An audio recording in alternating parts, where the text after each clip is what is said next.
So, so here is me in my flow. You know, I'm feeling good, and here comes someone over here, and they're out of their flow and they're in a challenge, right? They got a whole thought pattern over here of stuff that they're chewing on, right? And they're asking for this person to give them an answer, right? Right. When I know that what they really want is to be able to get back here, get connected with their heart and their soul's desires, and stand in their own I am, I can. I found my own authentic answer, and I got out of this muck that I've been sitting in. Does that make sense? Yeah. Okay, the best way we can do this, and we're going to practice this and we're going to learn more about it. The best way we can do this is to be self-aware, to notice.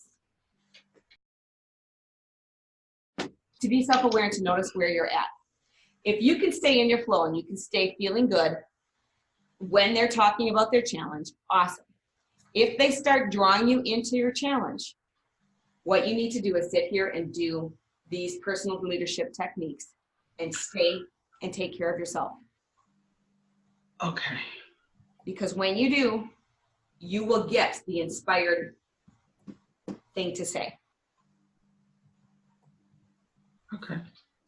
Okay, there is no right answer to any scenario except for to take care of yourself, get really clear on what you want, and then take an inspired action. And that's what we're going to be practicing during this time. Got it. Yes, that's where I need to be. Okay. Does this feel like a good direction for you, Cynthia? Does this feel like this could be close to your truth, or where what you would like to expand in your way? I mean, I definitely think that that's where I need to be and practice to being where I need to be. Whether it will work with my daughter or not is not, you know, because it's a shift in the dynamic, and they do want you to be. Sometimes they want you to be in their own stuff. You know what I mean? They want you to take it on, and whether it'll make her mad and she'll escalate, I don't know. But it's definitely worth a try, and it's definitely where I need to be, if that makes any sense. I may be in a no-win situation, so if I'm in a no-win situation and I'm taking care of myself, then at least one of us is winning. That when you have teenagers, sometimes they just want to be in that negative space. They just want to perseverate on the negativity. And so if you try to be positive with them, it makes them even go more negative, and it escalates it, right? Maybe I am modeling effective ways for her to cope with other people when she's faced with the same kind of teenage drama or work drama on how to respond. Beautiful. Right? Absolutely right. Her pulling me in to her escalation, or even, you know, she's 17, she's going to be 18, you know, me trying to fix it all the time, right? Because I know that she wants to have her own answer, not mine. Beautiful. I love that. And can you feel the strength of what you're saying? Yeah. Yeah. I'm just not very good at doing it. It sounds good, but I'm not very good at doing that. You know, it's so easy to get pulled into what they want at that moment, or to feel the need to fix it. Right.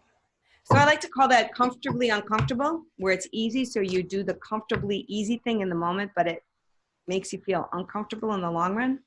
Yeah. And growth is uncomfortable. Yeah. It's a lot of work to change things, to change my response. And it reaps so many fulfilling benefits. I want to go to the next one. So we're focusing on the positive in ourselves and others. When I'm over here, really positive in influencing someone else, I can focus on the positive in the other person. I get it. This is a really big challenge, but I've seen you get through them before. I know you've got this. Wow. This really bothers you because you care about something. All of those are thoughts I can be thinking in the face of someone else. It'll keep me in my flow, and it'll keep me out of their bubble. It'll keep me from taking things on, and it'll keep me radiating my love energy towards them, even in their darkness, even in their challenge. Those statements are very helpful. You know, when you say like focus on the positive. It is said that everything is either love or a call for love. Okay. And so when someone's in a challenge like this, they're calling for love, but guess what? The love that they need to find the most in the moment is the love they have for themselves. Because when I find a love for myself, then I can connect with the source of unconditional love. Then I can feel God's love coming through me, or whatever you believe in. And then I can share that love with other people. And so sometimes just modeling, I love myself, even in my challenges. I get it, you have challenges, and I get it, you will find your answer, is so effective. In time. And then you walk away and you just say, good job. That was hard to do. It was hard to not help them, but I did a good job. And loving myself is the most important thing. We're going to go through the 7 steps to positive change, probably in the next group. We're going to look at the clear inner focus tool in one of the next sessions. What I like about this is to keep it short, because this isn't about getting anywhere. It's about getting back to the fun of life and building up that I know how to navigate it. I can have goals and I can not be living them, and I know how to fill in the gap and enjoy the journey a whole lot more, instead of having that frustration of being in the gap and being in that tug of war and